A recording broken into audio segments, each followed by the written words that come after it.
dogs can have. Okay. All right. Yeah, so we were able to shotgun it.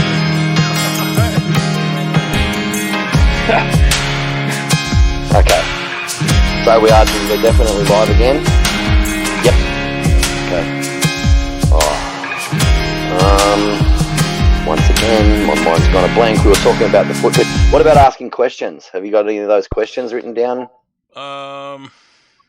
Yeah, No? someone was asking about the bombardier beetle. A bombardier beetle. Yeah, and the spider webs and such. Like, what do you guys say about that? Oh, well, the stuff I know about the bombardier beetle is not what the answer that this guy is looking for. So, Matt, if you could, I don't know, do you know anything about the bombardier beetle, Matt?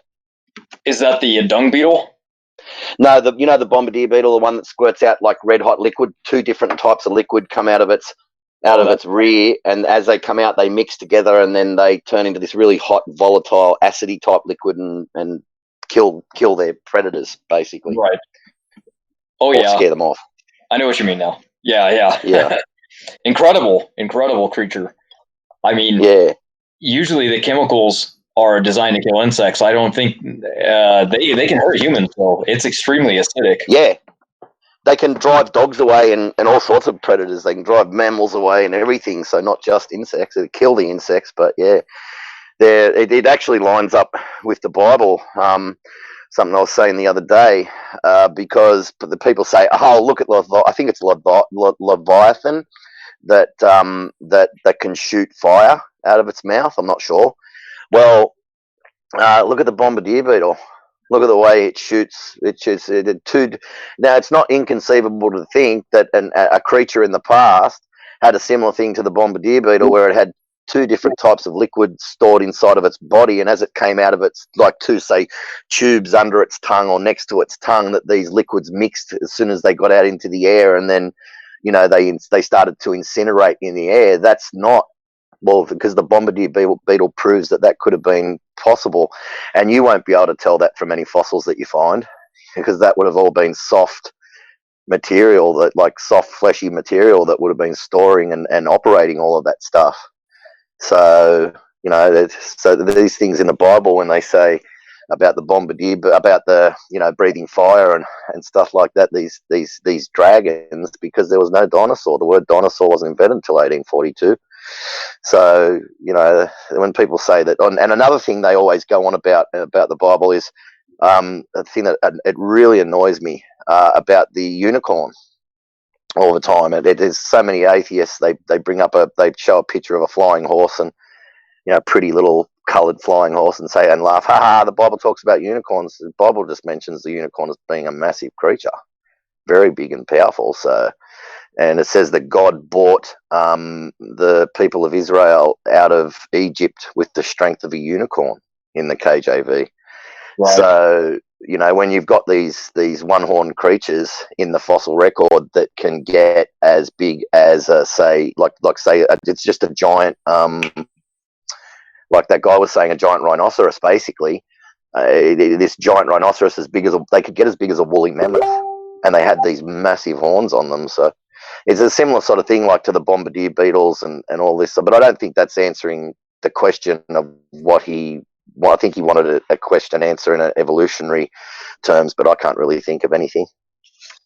Well, all we have to do is think about what the chemical reaction is that these beetles are doing, and the chemical compositions are actually inside of our own body. For example, the two enzymes that are made to make this are catalase and hydrogen peroxide, and we make both of them. That's right. Our cells use hydrogen peroxide to kill deadly bacteria. Exactly. So we make these very chemicals inside of our body. So this isn't anything different than what the beetle's doing. The beetle is just excreting these chemicals. It would be like us spitting up bile from our stomach acid and getting it on somebody. It would hurt them bad. It's the exact same principle that this creature is doing. So except with the bombardier beetle, it's mixing as it comes out. It's mixing the two chemicals together, and they're becoming even more volatile as they mix together as they hit the air.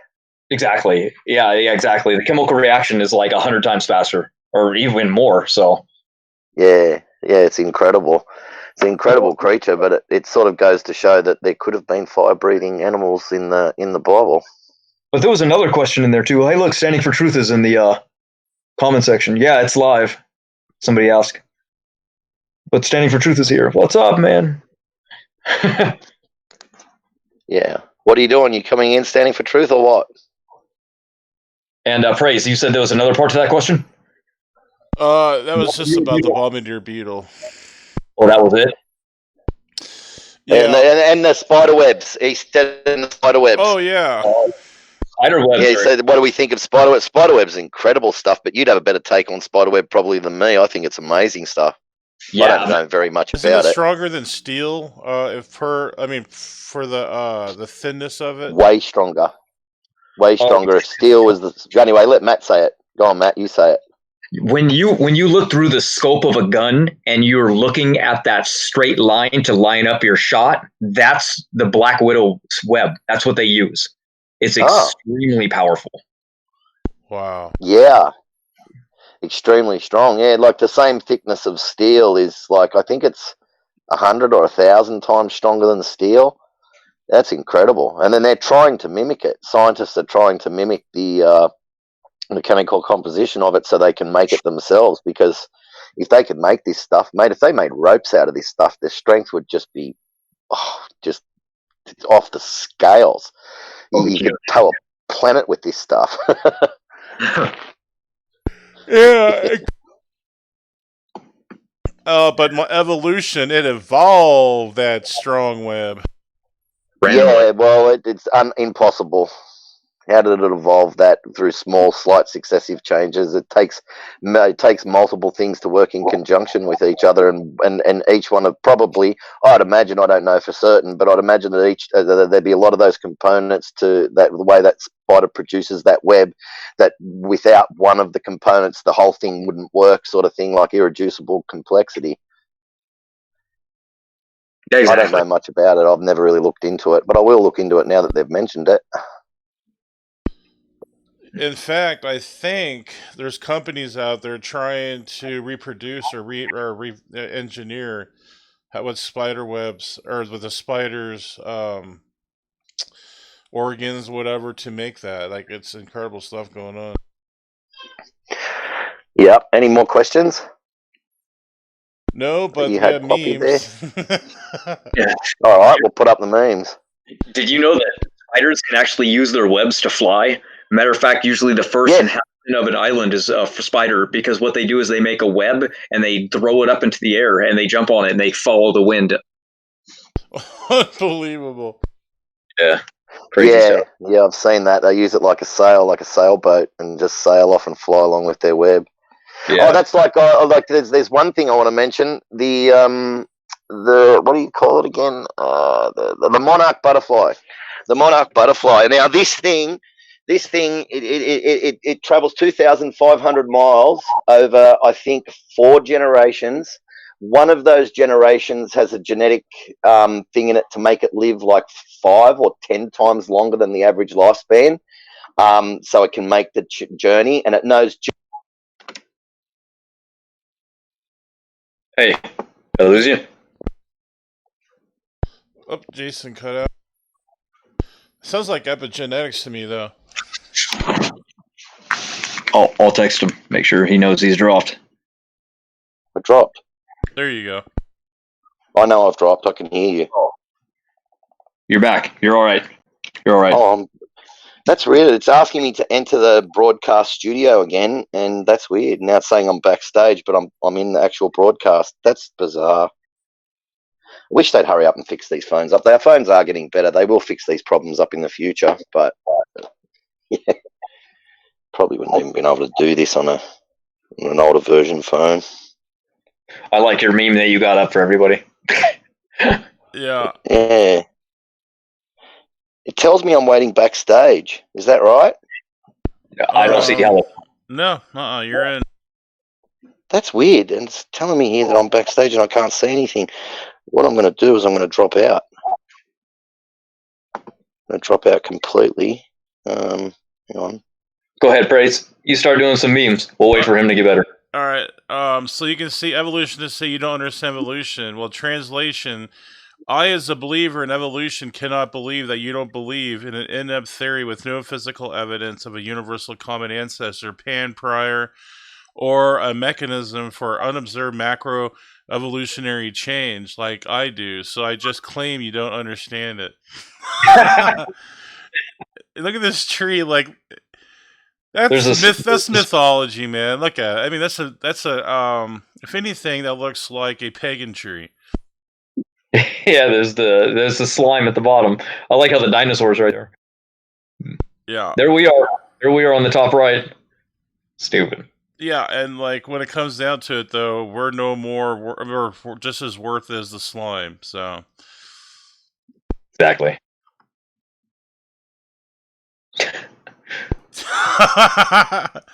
what an atheist does when they can't refute argument. You just don't understand. Insert any topic here. Ancient slime did it. Time is magic. Yeah, pretty much. You just don't understand. For an atheist, lying is like breathing. Oh, that's a big one. Oh, here's a good one. Whoops. Oh man, I was right there. Here's like a good one.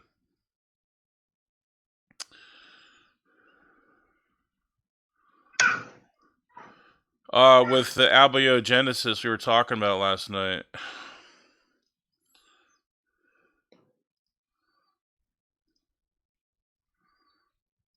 Triggered.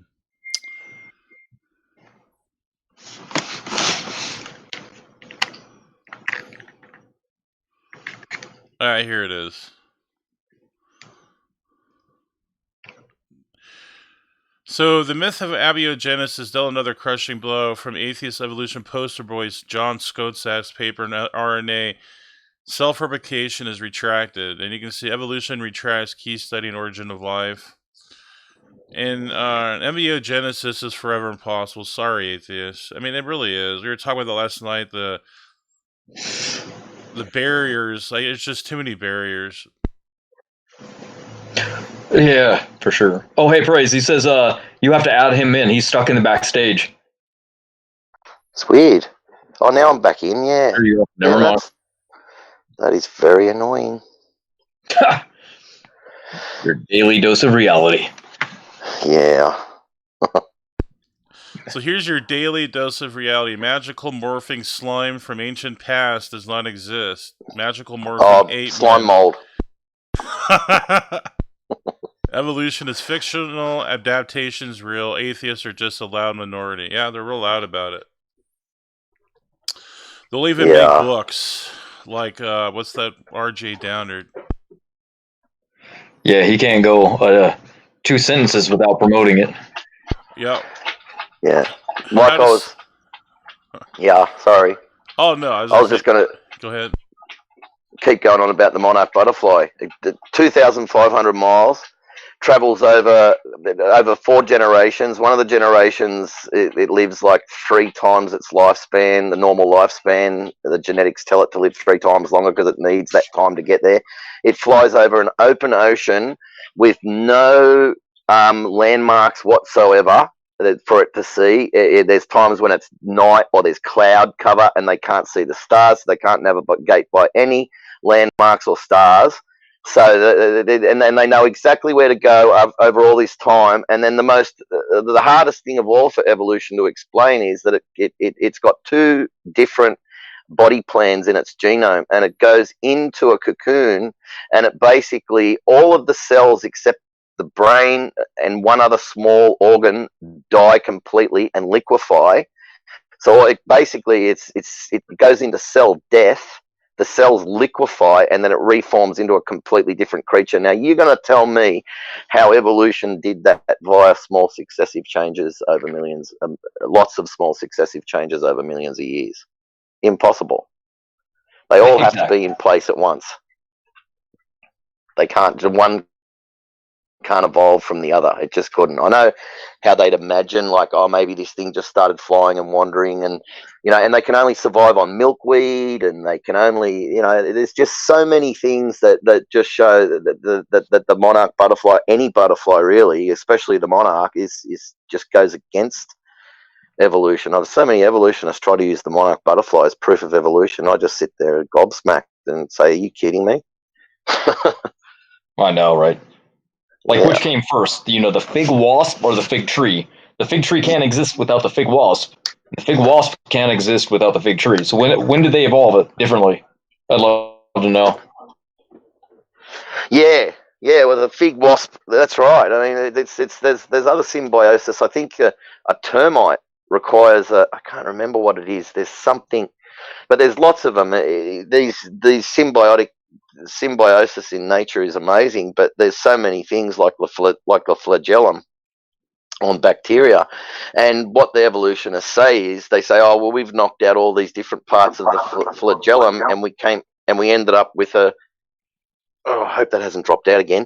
And we ended up with a little. It's like a little like a little syringe that come out the back, and they say, oh, well, the things could have squirted water out of that syringe and moved along, sort of thing. Well, no, they couldn't, because they can't turn, and they can't, like, it's basically. There's so many things that are irreducibly complex, where all the components need to be there at once for them to work, and that's just evolution can't explain it, and they never will be able to. But anyway, you've got some memes here. Yeah, look at Jeffrey Dahmer. I always believe the lie that evolution is truth. The whole theory cheapens life. Yeah, ooh, he was a bad guy. Yeah, he was a true psychopath, that guy. Weren't you watching this, Matt, the other day or something? It's actually on a video on my channel. Yeah, matter of fact, it's him talking about how evolution was the reason that he was a killer. Yep. That's pretty much. I mean, what else do you need to know about evolution? Oh gosh, I don't know. I think it's pretty stupid. Oh, I'll bring up some example of some person that says they believed in God and were out there killing people because they heard voices of God. Well, there's a lot more of them doing bad stuff than there is of us. A lot more. And we're talking, 99.999% of the evil stuff that's done on this earth is done by, either other evil religions or atheists. Considering atheists are only 5% of the world population, that's a pretty incredible number. Yeah, and they've got the highest numbers in prison and all that sort of stuff. I love the way you explain that in the atheism book, about how when they go to prison, if they say that they're a Christian, they get extra benefits, they get time off, they get extra food, special types of food, meals. And if they just say they're an atheist, well, they just get whatever. It's and they don't get all these extra special benefits. So and also you get less time. It goes down on your record as like you're more favourable to getting out earlier. If you believe in a God and you believe in morals, like from a Christian God and stuff like that. So that's why a lot of the people in prison, they say, 60% of the prison population say that they're religious. Well, that's why. It's not. It's 99% of the people in there are atheist. Yeah, my cousin Dustin's a living piece of crap, and he goes to jail all the time. He's always stealing something or robbing somebody, and he's a scumbag. And when he goes in, he claims he loves it because Christians are giving, right? So he extorts them all the time. He's like, he laughs about it. He's like, oh yeah, those suckers, man. You just pretend you're Christian. They'll give you stuff all the time. So he just takes advantage of it. So here's another one. They get time off, they get extra benefits, all sorts of stuff. Just evil stuff, evil, man. And then the majority, my friend here has been in prison, armed robbery, into drugs, in bands. He's a mechanic, he's an engineer, all this sort of stuff. And I said to him, how many people have you known in your life? And he's pushing 60 now. And I said, how many people have, he's not anymore, he's a good Christian now, but back then, I said, how many people in your life, and all those hundreds, if not thousands of criminals that you've known and met in your life, how many of them have been religious, God-believing Christians? And he said, every single one of them. He said, I can't think of one that was a Christian that believed in any God, that they were all atheists. And that's coming from someone who was in it for a long time, doing bad stuff. So, Wow. yeah. What's that phrase? What am I looking at? Yeah, that concludes our lecture on evolution. Is there any questions? Well, there's a African American here, and he goes, yes, since no one has ever found a missing link, why do almost of the evolution of man charts depict a brown man evolving into a white man? Is evolution racist? And there you got the chart. There's your drawings of evolution. Oh, is evolution ever racist? It was Darwin a racist piece of garbage or what, mate? He did. Darwin would have, if he had the power, if Darwin had the power, he honestly believed that black people and all the other races were the lower races, that the higher races would overrun them and eventually, take over the earth and exterminate them. And it's 100%. It's the foundation of extreme evil and racism. You just can't. Anyway, the next one, you got the next meme up there. That looks funny. Definition of an evolutionist: knowing the truth, seeing the truth, and still believing the lies. That's funny. Yeah, I think that's pretty spot on. Godzilla facepalm.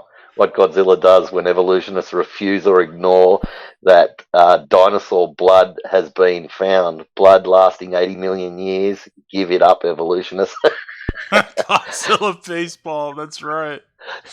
Yeah, that's funny. I know evolution is true because we see evolutioning happening all the time. There you go. Yeah. That's more circular than. Well, what they're seeing with the dogs is as a dog, basically, and this is a long story short, as a dog speciates, and it's actually losing information. So basically you get a wolf who's got a lot of information, and then you work your way all the way down to a Chihuahua, which is basically getting down pretty much as low as, which has lost so much information to get down to that dog. They don't realize it's actually lost information. They're losing information. As the new breeds evolve, they're getting more mutations. They're full of bad mutations, and that's why people have such a fortune trying to keep their dogs alive these days.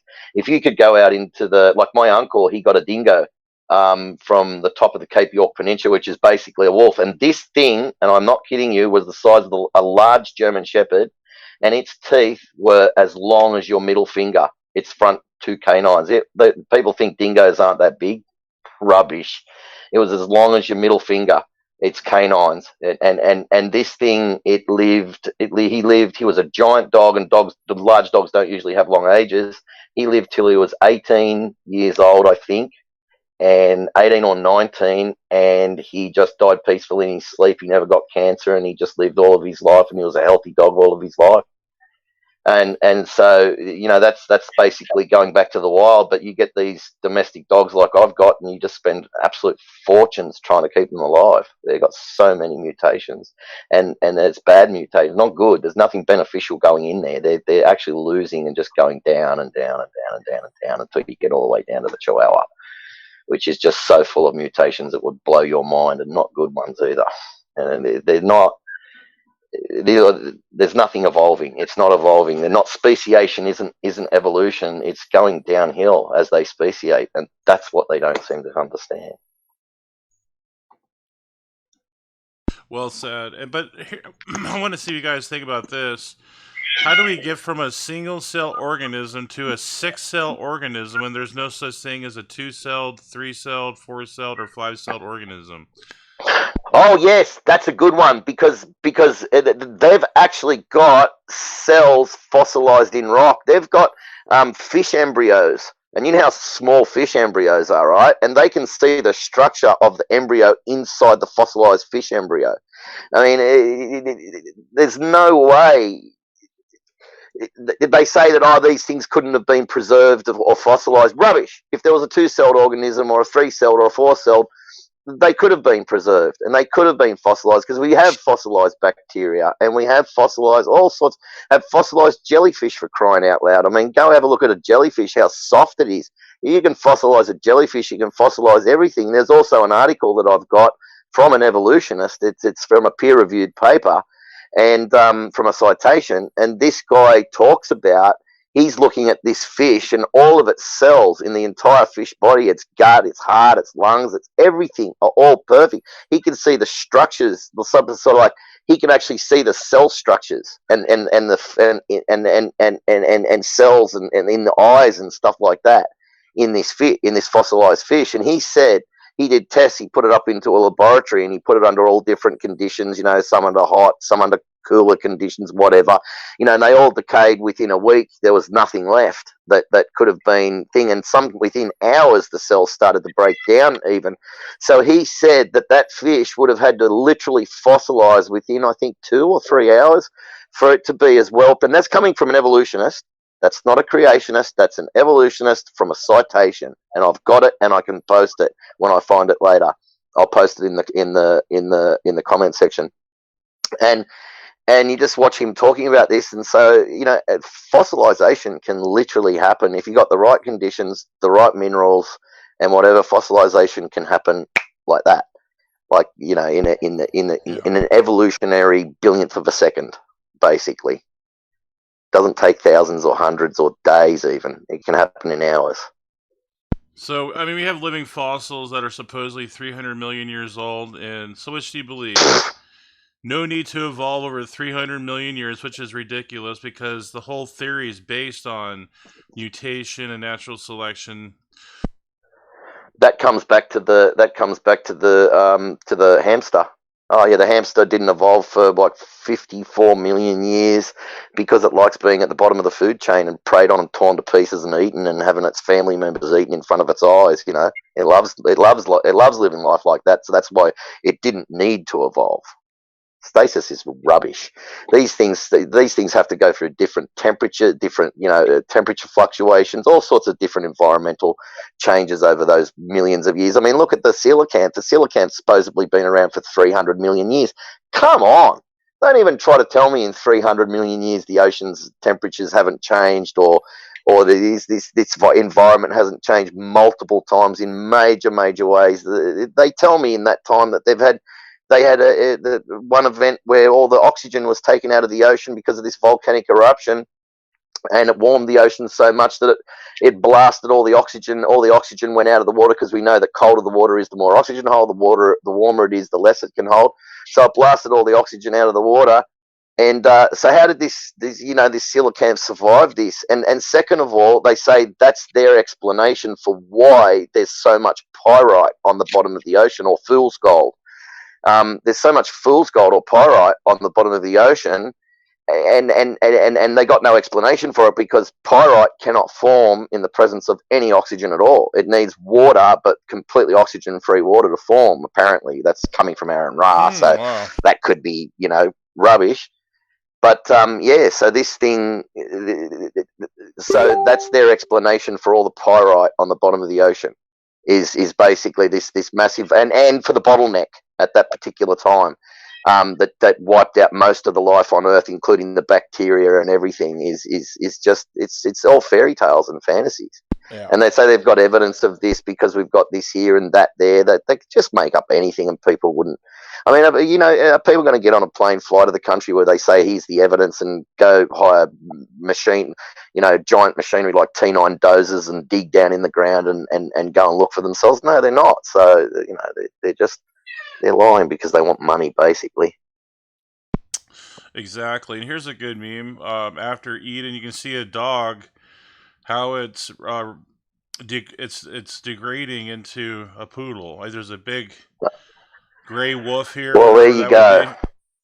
That's what I was talking about. That's the wolf at the top. I think it's called heterozygous. Matt could correct me on that if I'm wrong. And then it goes all the way down to the homozygous. So it goes from the heterozygous wolf all the way down, and as it goes down, it's going it's losing its genome. I mean, the poodle has lost. The reason why poodle's hair keeps growing, if you don't cut a poodle hair, it'll keep growing until the poodle just basically gets so much hair that it'll die. It can't move around.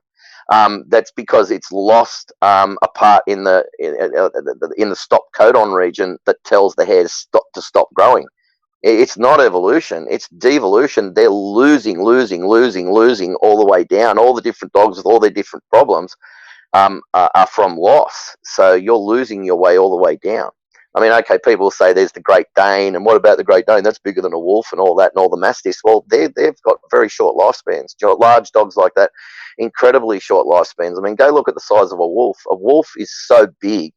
I mean, have you ever seen a really giant German Shepherd? If you want to see what a wolf looks like, except that without the different coloured thing, is a German Shepherd. A giant German Shepherd is basically how big a wolf. Wolves and German Shepherds almost look identical, except for a few small features. So, you see a giant German Shepherd, you get giant wolves, and the whole point of my story is you can get wolves that are as big as some of these Mastiffs, like these freak wolves, and they'll live for like 16 years in the wild. And I mean, and you take them off into a, wrap them up in cotton wool inside your house and take them into and feed them all the perfect food and look after them all their life where they don't have to go through all the hardships of the wild. And a dog and a wolf like that will probably live till it's, 20, 18, 20, and 20 plus. My uncle had a dog once. Oh, I told you anyway. I told you about my uncle's dog. It lived till it was 18 and it barely had any health problems all of its life because it came from the wild, mate. It was closer back to the heterozygous. Yeah, exactly. But here's another great point is like when you crossbreed dogs. So you have a scientist who'll say, "Oh, I've come across breeding dogs for the past 5 years and they just evolved." So that guy goes, "Well, that's great. What did they evolve into? Another dog." So variations is not evolution. It's the same freaking kind of an animal. Yes, it's the same kind of an animal, and not to mention it's just the same kind of animal. It's the same kind of an animal with less genome. Its genome's getting smaller and weaker, and it's becoming more susceptible to disease, and it's harder to keep them alive, and whatever. So how is that evolution? I just want to know, how is that evolution? How is dogs losing their genome from a wolf, and say with a cat too? With the cats, are the similar sort of thing, but dogs are an easier example to point towards. How is it? How is it evolution? How can it be evolution when their genomes are getting smaller and weaker, and they're getting more diseases and dying younger? Exactly. By the way, isn't that I just made a connection. You think about this. You know how they say man in the past was older? Well, you extrapolate out to what I just said back to man. Same thing. Yeah, exactly. We're getting weaker, dumber, stupider. Yep, smaller, weaker, dumber, and weaker. And Neanderthal was smarter than us, faster than us, and stronger than us. If he cracked his tooth, if a Neanderthal got punched in the face by another Neanderthal and his tooth cracked, it would actually heal. The tooth would heal. Wow! They know this from the genetics. They actually had a enamel repair mechanism in their teeth that we don't. That's been switched off in us. So, I mean, they were so much more incredibly genetically perfect, like getting back towards where it was perfect, back towards the beginning from Adam and Eve. The further you go back, it's just like when you go back in time and you look at people with 200 years ago or whatever it is, 250 years ago, the average peasant off the street, and you go and get the average peasant off the street today, the equivalent of a peasant off the street today, and the peasant off the street back then would be 14 IQ points smarter. We are definitely getting smaller, dumber, and weaker as time goes on. You do get your some races that are bigger than others, and you get the odd freak person that will grow really big here and there. But generally, overall, on averaging it out over the per capita, we're getting smaller, dumber, and weaker. Yeah, exactly.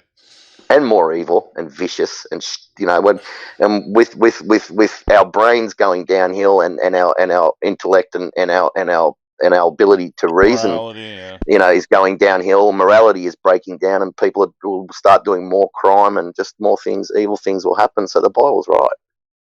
It's all been going exactly as it says. SFT's in the house. Come on in, SFT. You got the link, Oh, buddy. great. Nice. And we got this. So here's a good illustration. Why creation is empirically, I would say, the word. It's empirical, but it's also, what's the law? It's more parsimonious than evolution. Look, we have a clock. It's designed. We have a light. We would say, yeah, that's probably designed. A lamp. Cars design. Butterfly accident. Do you see how Yeah, I that's know. illogical?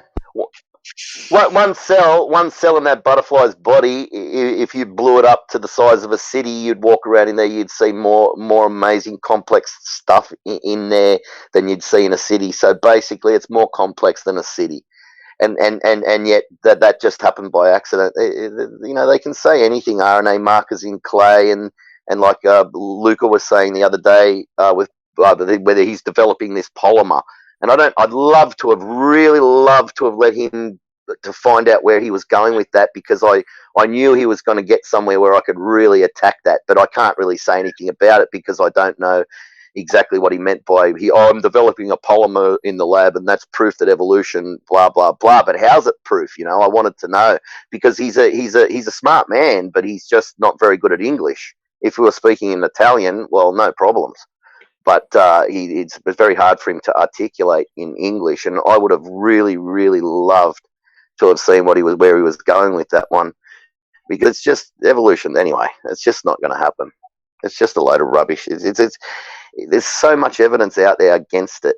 It's crazy. Oh yeah, I like this guy. We used to use him in memes all the time. This latest one you've got up.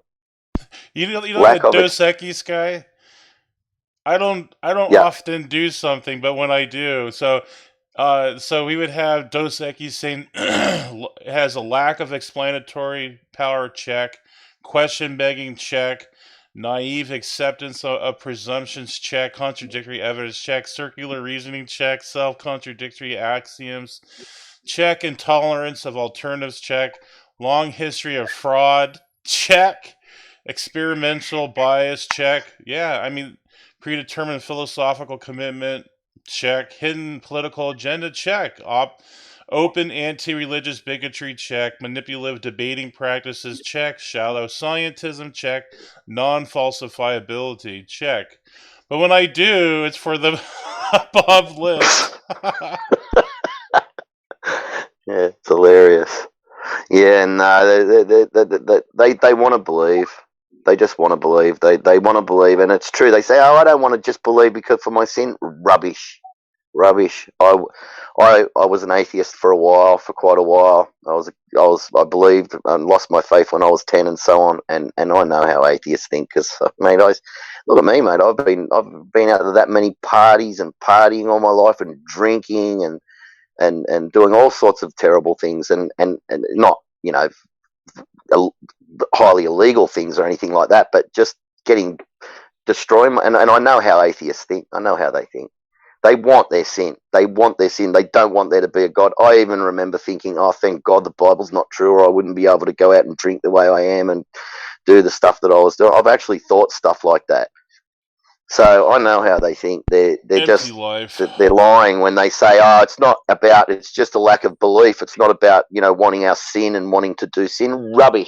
Rubbish, liars, all of you, liars. It is about wanting to do your sin, because if you knew for 100% certain the Bible was true tomorrow, then you would have to, then you'd know that you're going to either go to heaven or hell when you died.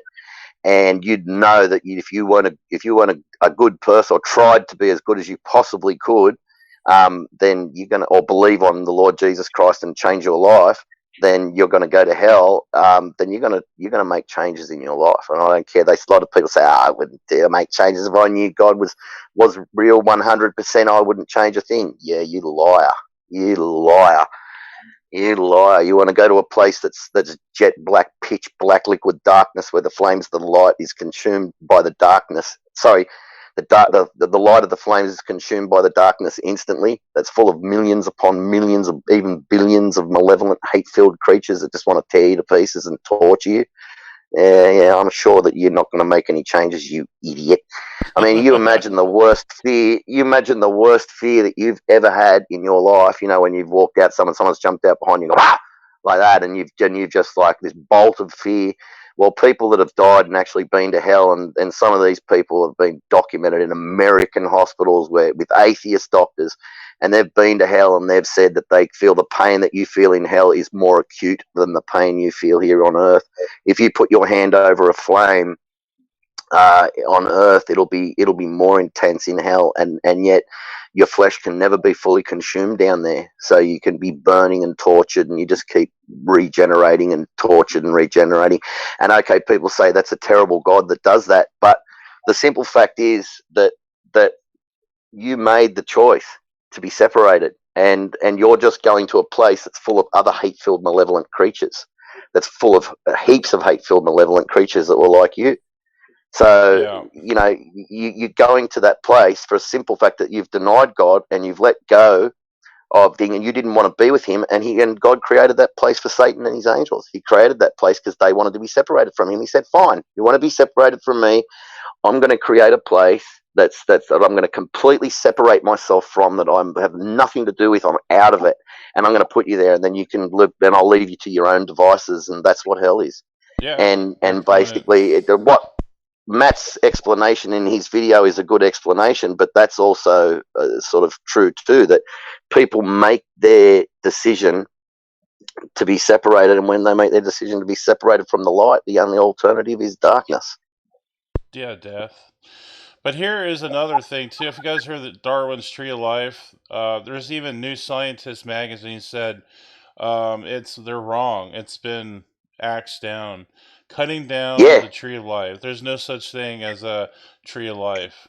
multiple different bushes of life, like the Christians say, the orchard of life. Right. It's not the tree of life. It's the many different creatures speciating within their kind, speciating out into their kind. Not one tree where they're all joined together and and evolving from each other. And the evolutionists are starting to say that now too. Look at So that's Stephen Jay Gould even agree. He says the evolutionary trees that adorn our textbooks have data only at the tips and nodes of their branches. The rest is inference, however reasonable, not the evidence of fossils. That's Stephen no. Jay Gould. Well, he's from a long time ago, and they'll say, "Oh, we found more fossils since then." But no, basically, no. That still holds true to this very day. What he said.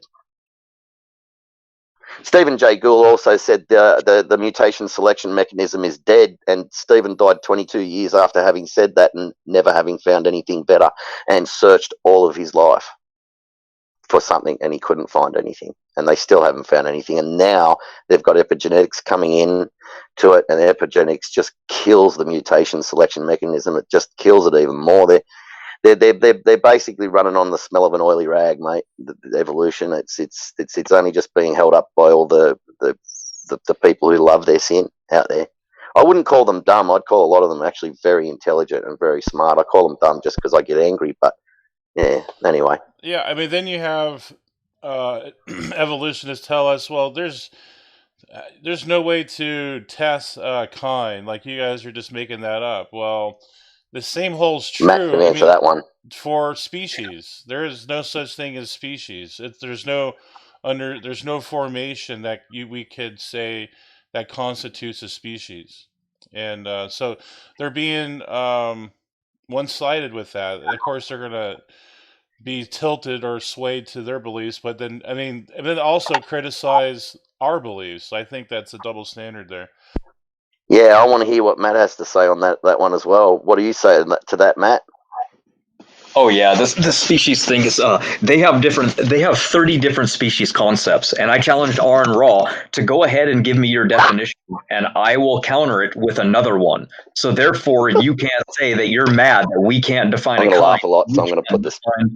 a species. See, they're double standard. They're mad that creationists haven't directly given what a kind is when they haven't even been able to give what a species is correctly. So they contradict each other. But since they posted the challenge to us, I take the challenge, of course, right? I like challenges, and we can define what a kind is. It's real simple. They might not like the answer, but that's regardless, because we can give an answer. I don't care if they like it. It's can we do it? Yeah, exactly. But how can we do it, Matt? What are the ways of doing it? Like, well, I like DNA. How do you do it? I like DNA barcoding a lot because it's a way that we can look at inheritance. It was the newer video that I made, and the DNA barcoding works really, really specific. It's like one of the cheapest ways to look at a species level, but how many things you've classified, the more you can zoom out and look at a family level all the way up to class, actually. They can't go past class right now, but guess what? We only needed to go up to family level to prove what we need to prove, and it does that. So we and you look at Neanderthal and Denisovan or Denisovan, Neanderthal, and human, and they look so close. They're fully human. Oh yeah, they line up. They pull up. So in the COI gene, there's 648 nucleotide sequences, right? And it's in humans, and it's in a lot of things. It's in everything that they test. So when they line it up, we're only 1 to 4 nucleotide sequences different from all the other humans ever tested. Meaning Neanderthal, Denisovan, and humans. That's it. You take a chimpanzee and you line it up with how many we have. There are 133 nucleotide differences separated from us.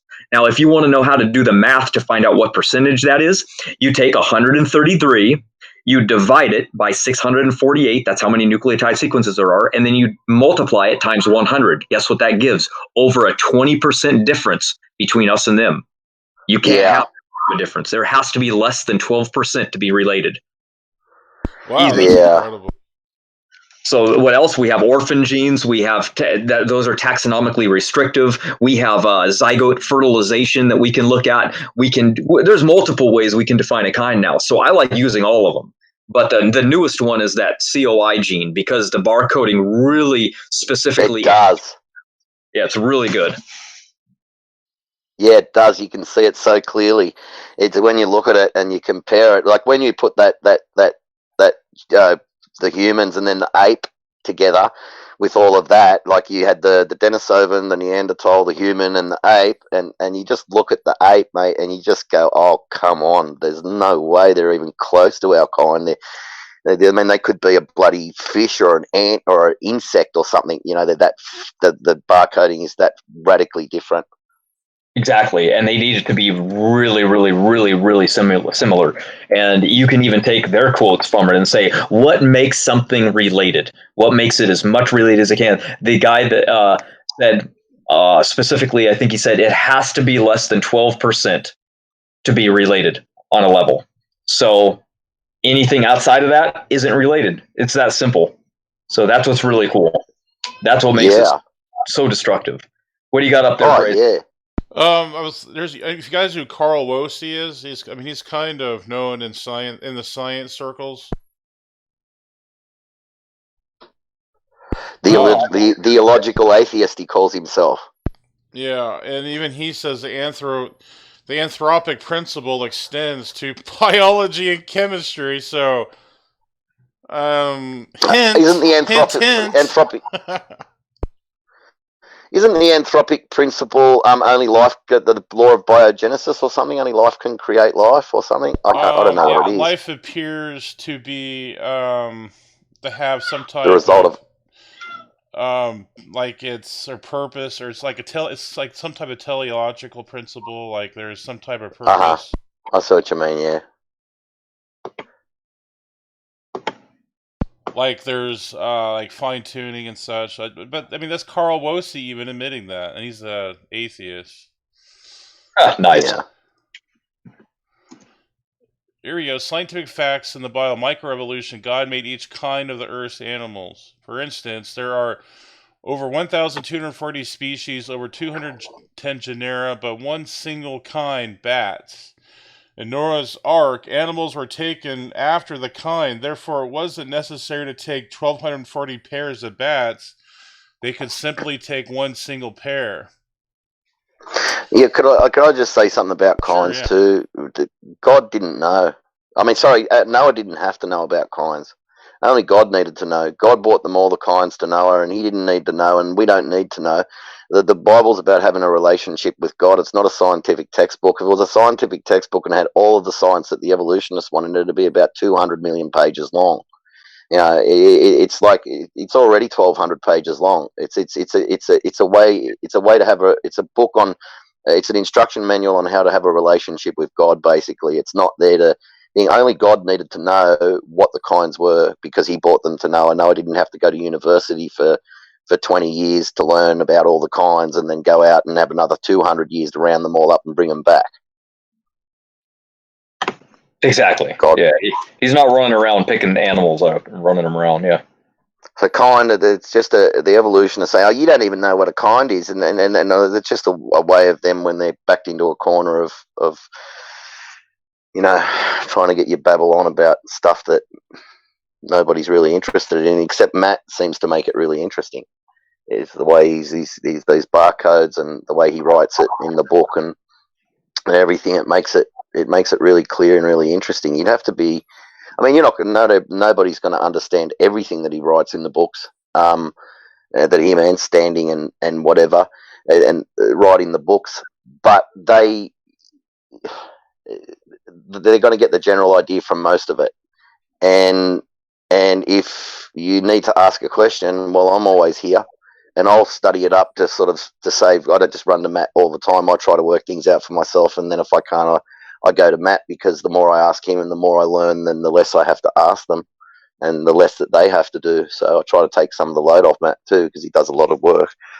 Anyway, sorry, well, you've got something else up there? What is homeostasis, or you got something to say? Or Jason, do you know what that is? Yeah. Yeah, homeostasis is a balance. It's like equilibrium. Yep. I don't know much about it, but what I'd imagine it to be like, just stasis, just like the animal's found the right balance of what it needs, and it doesn't need to change or want to change, so it doesn't change or it doesn't need to change.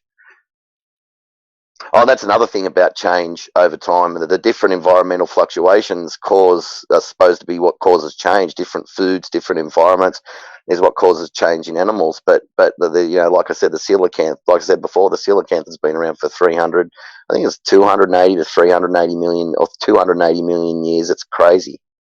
It's exactly the same as 280 million years ago. It just tells you right there that the fossil record is a load of rubbish. There's a really funny one.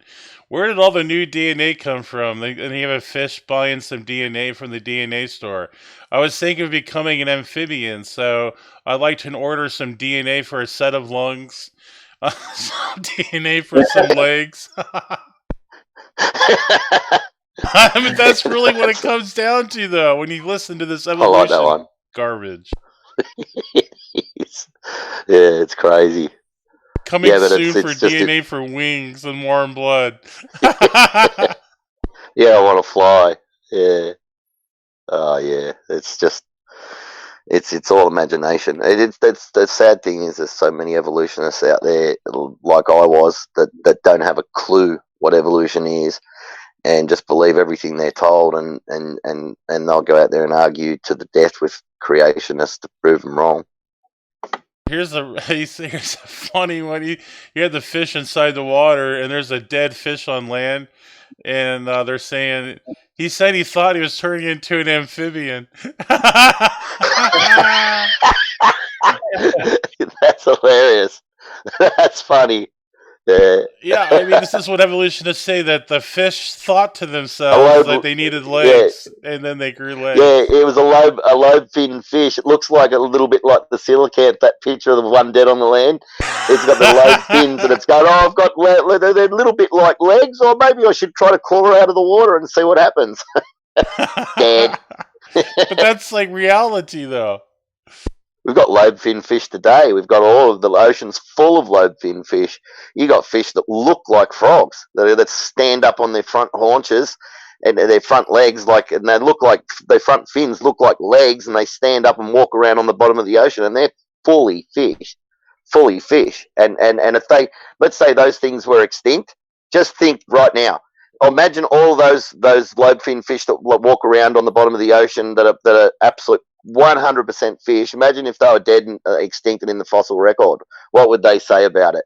Oh, this is definitely a transitional creature. It's definitely evolving into an amphibian, and the stories they'd make up about it would be. It's like if you've got all of the otters on Earth, like there's the giant otters, and there's all these different otters in all different parts of the world. They're all different sizes and slightly different shapes, but pretty much the same shape, but slightly different, bone structures and that, but bigger. And some, like the giant otter in the Amazon, is massive, whereas the other otters are just tiny.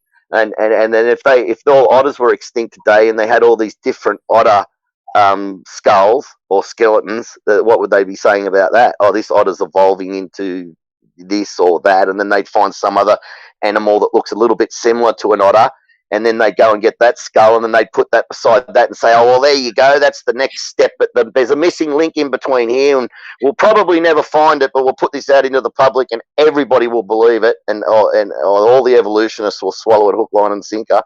Yeah, just a load of rubbish. I have a quote for you guys. Don't look at the bottom. I hope you guys didn't see who wrote this.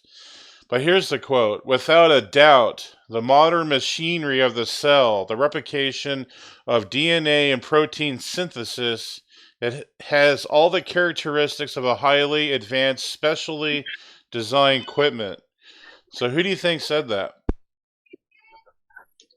I don't know. Oh. It's a scientist that's famous today. Yeah. They're the illogical atheist. Pretty much. Yeah. Richard Dawkins. Richard Dawkins. He said that in 86. Wow. Designed. Wow. He must hate doing that. Yeah. Was that before, was he... What happened? I don't know. Yeah. Isn't that interesting? He gets a lot of money, mate. Do you notice that when he's in the audience, Richard Dawkins, and he starts spewing hatred at God, and I mean, some of his hatred is really, really venomous and hate-filled, and you can hear the hatred in his voice when he speaks about God, and he gets people clapping and cheering him and being, that's egging him on, mate. He loves the adulation. He loves people clapping him and telling him how great he is, just like most people do. Most people are in it for themselves, for their own praise, to gain it for themselves, whereas to be a true Christian, that you give all glory to God. You don't take any praise for yourself. Right, exactly. And here's what on his channels, mutations are harmful. And here's a quote from Michael Pittman. Mutations are pathological aberrations. Who would risk exposure to radioactivity to generate a superhuman child? The probability of simultaneous good mutations in all the genes which control a given character must lie very close to zero. For evolution to occur through mutation, countless sequential good mutations would be required. At each step, all would have to cooperate harmoniously, and each mutation would have to be selected for. This simply could not happen. Oh, well, Matt could have a go at that one. What do you think of that, Matt? Mutations are pathological. Your audio's on, Matt. Yeah, no, I'm just rereading it. I couldn't hear what Praise was saying. Sorry, Matt. For evolution to occur through mutation, countless sequential good mutations would be required. Each step. Well, yeah, the mutations would have to be extremely beneficial, right? And they would have to be occurring all the time, because they would have to be occurring in all life to be going up the evolutionary chain, right? And to be discarding the bad mutations as well. Yeah, exactly. And that's not what we're seeing. Beneficial mutations are so extremely rare, and they happen so infrequently in individual species. They would have to be occurring all over life. But that's why they say, oh, it happened a long time ago, with just add time. You just got to allow for it to happen with time. So you always deep time. Without the evidence, just throw time in there, and then you got your answer. Yeah.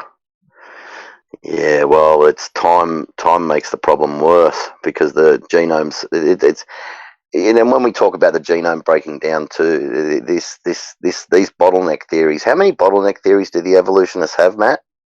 I stopped counting at like 6 or 8. Yeah, they're all over the place. I mean, they're all over the place. Remember, there was a bottleneck only 200,000 years ago, and they believe evolution's been going on since the dinosaurs at 65 million years ago. Literally, you can back millions and millions. So you could count hundreds of bottlenecks, I'm sure. You said something about the bee. Remember the bee?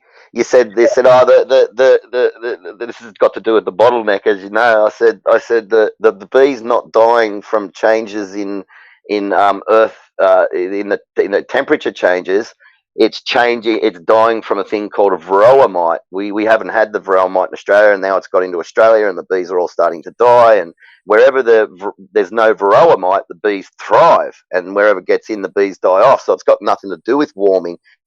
And then you made the joke, well, yeah, the bees supposedly went through these bottleneck that changed the temperature of the Earth so radically, and yet they're supposedly dying out today. They're so weak that they're dying out today from just 1%, 2% temperature change, global temperature changes.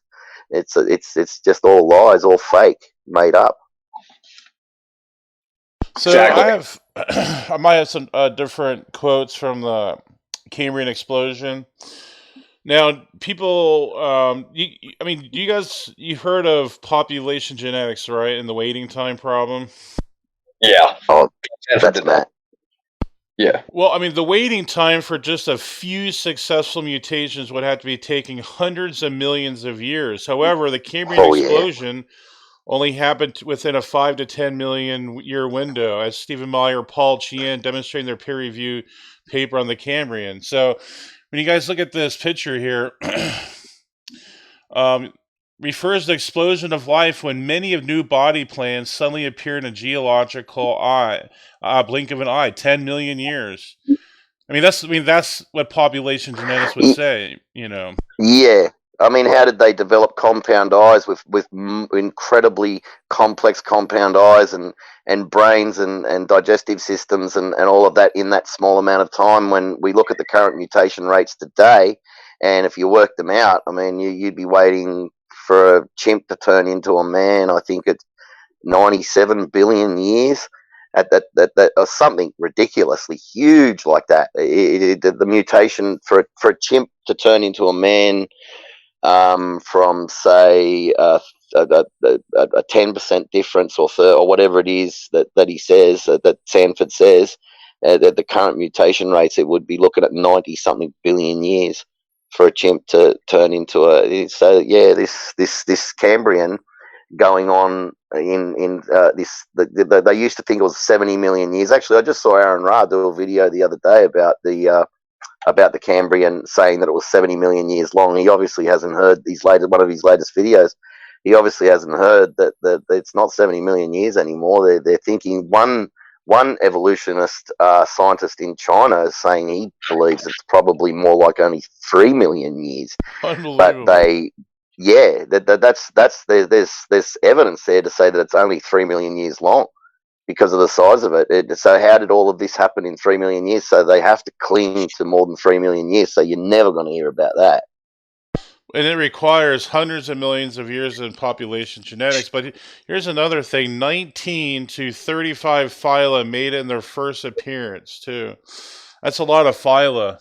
So it wasn't just a bunch of all of the phyla in the current animal kingdom with eyes, legs, brains, the mouths, teeth, digestive, everything that's in the current animal kingdom today, all of it appeared all at once back then. All of it, just bang like that, in as fast as you could snap your fingers, going by evolutionary terms. You know, just 5 to 10 million year window. Impossible, just impossible to go from bacteria to that.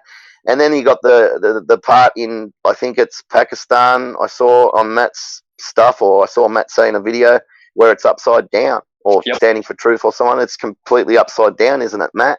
Yes, that's Pakistan. Exactly. You got it right. Yeah, it's so you've got the layers completely flipped over and upside down on each other, and that could only happen in a flood when it's all soft and pliable, and it can be, some geological event happened and flipped it over. It just, they'll make up something. Oh, that's one thing I love from Neff. Oh, anyway, we're talking about the Cambrian, but we won't go on to that. But one thing just quickly I love about what Neff said is that these mountains that have all folded, the evolutionists literally believe, and I saw this from a Neff debate, that they literally believe that those mountains that have got those incredible folds in them just look like dough being folded in a bakery.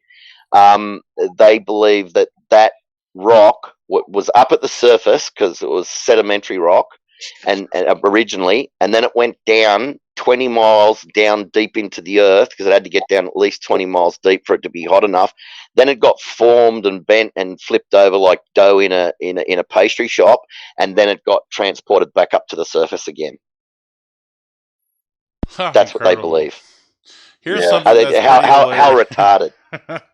So, do you see this? It's pretty lame, right? Some scientists think that this is the outcome of millions of years of evolution from this mighty creature, T-Rex into a chicken. I guess we have Rex taste now. Yeah, you're eating some dinosaurs every time you go to KFC. KFD, Kentucky Fried Dinosaur. That's what we should go. I'm going to say it. Could I have some dinosaur legs and dinosaur breast next time I go to KFC? I'm going to say that and see what they say. I'll actually record it and upload it on YouTube. Oh, here's Nathaniel Jeanson. Here's what he said. Darwin gave a test for evolution. He says, if you find something, some species, some part of a species out there that you can't build by tiny step, then the theory's a failure. So by Darwin's own pen, evolution should be rejected. Bingo! Yes. PhD, cell and development biology. He has a PhD from Harvard? That's incredible. Oh, yeah. He's a... this guy's smart. He has multiple peer-reviewed studies on stem cell research. He's incredible. He doesn't just do young Earth creation. Mate, that guy's a genius. Wow, impressive. A real genius. A real genius. He's very smart. He's scaring the hell out of the evolutionary establishment. Anyway, yeah, the next one. Atheists be like, look, evolution in action, a fish evolving into a land mammal. Yeah, right. And a human evolving back into a fish. Yeah, because they like to swim. So, what about all those people that like to swim all the time? I wonder they must be evolving into some other creature.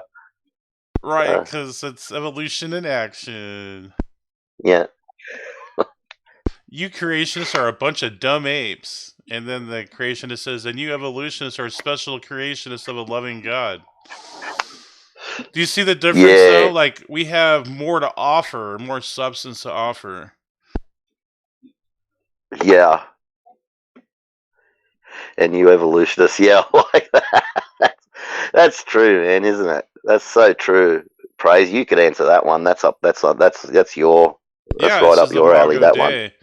In the Imago Dei, we're created in the image of God. We have a capacity. We have endowments that other creatures do not have, like the ability to deliberate within ourselves morality, what's right and wrong. But not even to do that, we can even go beyond that. It's called supererogatory actions.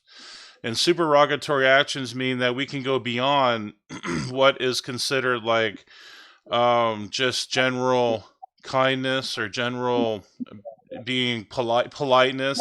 Like I said last time, like if you had a soldier jump on a grenade to save his brothers in action, that would be like giving us like self-sacrificial love, which is like a supererogatory act. So humans are capable of doing that because we reflect the of God because we were made in His image. So, yeah, and we also know, people instantly know, don't they? When something terrible happens, they go, ooh, you know what I mean? Like, oh, that was terrible. They have empathy. Animals don't have empathy like that. And it's inbuilt. It's inbuilt. You've got this moral code written in your heart, and it is written in your heart because there's just certain things that even if you were brought up to be a vicious killer from the time you were born till the time, not everyone would be like that, and there'd be people that would. There'd be lengths to where they'd go and where they wouldn't go, and how far they'd go immorally, and how far they wouldn't go, and why is that written in your heart? Because if you just came from nothing, and I don't see how evolution, how the mutation selection mechanism can write that sort of moral code into us, into our genes. Incredible. Oh, and also our bodies are held together by a cross. There's a type of do you know the name of the protein, Matt? It's like we're basically held together on a molecular level by a protein that's in the shape of the cross, like the cross that Jesus Christ was crucified on type cross, and it's almost the same shape. And this is what's holding us apart on a molecular level. We've got billions and billions and billions of these tiny little crosses all holding us together. If you took them out of our body right now, we'd fall apart on a molecular level. Isn't that amazing? We've got crosses holding us together. Yeah, I think I've heard about that. That's pretty awesome. I've got a picture of it. I've actually got a picture, an actual electron micrograph, scanning micrograph picture of that protein, and it looks like a cross that Jesus Christ sort of was crucified on. It's incredible. Isn't it like a little blue thing? It looks like a blue type of shape. I can't remember the color, and it's sort of in a weird shape because it's an actual photograph. It's not like the picture that they draw, but the symbol they draw for it looks identical, and it's got like the middle section that goes, the vertical section is longer than the horizontal section, so that's what makes it look like the cross. So, and it's got these little bobbles on each end and through the middle that look like it's incredible. We're literally being, and Muslims, by the way, I just want to touch on this point, that Muslims hate the cross. They see the cross as similar to what Christians see 666 as, right? That's how much they hate the cross, and yet they're being held together on a molecular level by something that's in pretty much the same dimensions as the cross that Jesus Christ was crucified on. Yep. And here's a quote from a organic chemist from Cambridge University, Ph.D. He says design is a fact of nature. So the existence of design in nature is a fact which we must certainly be taken seriously, because in every main branch of science, physics, geophysics, astronomy, chemistry, biology, we are faced with the same surprising fact. Nearly everywhere in nature shows the signs of something that we can only think of terms of ingenuity and deliberate design. I laugh because I see, if you pick up a like Ken Hovind does this, he picks up a real grungy looking old arrowhead that's like, from 1,000 years ago or something, and so any evolutionist you show this to, they'll see design in it instantly. But then you show them, something as complex as a butterfly or a dog or a human, and they go, that's just that picture you put up before. So going back to that, it's hilarious. It is. Here's another one. You pick up an arrowhead. Yeah, go on. Sorry. You know what's really funny? Atheists believe in mermaids. So, quote, human beings are still fish. P.Z. Myers, atheist biology professor. Quote, human beings' ancestors were pond scum. Atheist Dr. Philip Freilich, head of geology, Lake Kent University. So, I mean, people are actually saying that humans were mermaids, almost. Yeah. It's mythology. Oh man, there's something. There's a screw loose, man. Look, what it ultimately comes down to, whether atheists don't believe in God or Satan or anything like that, but the Illuminati are real, and they're out there. These high echelon Satan worshippers, and they do believe in Satan, and they are out there paying for this stuff to be pushed. They're the ones with most of the money, because it says, Jesus Christ said, Satan is the prince of this world. Satan can give them money and take it away and do whatever, and they're spreading evil and doing evil in the world. And these lower down people, these evolutionists and atheists, and these people that are hooked into these other ridiculous religions, are just, they're so unbelievably deceived. The way that the whole thing operates is is unbelievable. It's to see the way people these days just believe anything they hear or see. It's people are getting more and more dumb and just believing whatever they're told more and more, and Hey not guys, thinking for themselves. I gotta Sorry, run. Matt. Oh, I said, say guys, I gotta run, but you guys can keep going. All right, All man. right. Thanks See you, for Matt. coming in tonight. It's a joy. I might probably gonna end it after this one anyway. Okay, we'll go again tomorrow. Yeah, with Erica. That's what SFT was saying. Okay, Oh, awesome. okay. Have a good night. Oh, that'd be awesome. Good What night, a chat! brother. Is it a chat with Erica? Good night, Matt. Night. Night, mate. God bless. And See ya. so Piltdown, man, strongly defended by So- Darwinists for many years and purported for 40 years as a missing link. So evolutionists knew for 40 years that this was a hoax, and they didn't bring it up. It is now known as one of the greatest hoaxes in science history. It never actually existed at all. The fossil Yeah. consisted of a recently deceased orangutan's jawbone being added to a human cranium 100 years since its discovery. The missing link remains missing. Yeah. But Yeah, why, that's a terrible one. Why would Go on. evolutionists hold this for 40 years, though? Yeah, I know. That's terrible. And so that they can hold it for that long and no one came through for 4 decades to say that that we've discovered that it's a hoax. Because they saw the file marks on the teeth and on parts of the jaw to make it sort of slot in properly. Someone actually decided to get a microscope out and have a look, and they could actually see the file marks. That's how they discovered it was a fake. But I thought they were for science, and I thought they were trying for the integrity of science. Yeah, right. Yeah, that's a load of bull. That's just so not true. They're not about science, mate. It's like we say that all they're about is trying to prove God doesn't exist so they can live the life that they want. And I mean, I suppose when you think about it, when you die and there being nothing there and just being like a peaceful sleep could be like a comforting thought to most people. A lot of people, not most people, a lot of people out there. But, they don't want to think of an afterlife where they have to go on forever and ever and ever because, I don't know, for whatever reason, it's crazy. Right, and I think people are depressed in this world because they don't have God anyway. So what they're really looking for is God, and they're trying to just run away from him, I guess. I don't know. But it's their decision, though. Yeah, I'll look forward till tomorrow. If we're all having a discussion with Erica, I really look forward to that.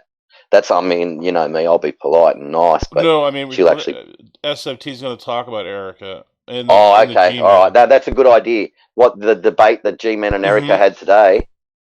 Yeah, great. That needs to be talked about because G-Man, and I'll say it right now, he messed up badly. He messed up badly. He shouldn't have taken her on. She killed him. And I'll admit it. I'm not like an evolutionist. If an evolutionist slaughters a creationist, mate, I'm gonna say it. I'm gonna tell the truth. She killed him. She nailed him to the wall. Yeah. And he doesn't even know it. And most of his followers probably don't even know it. He needs to go and pull out Matt's books and start reading. Channel. Yeah. And Neff's channel, but anyway.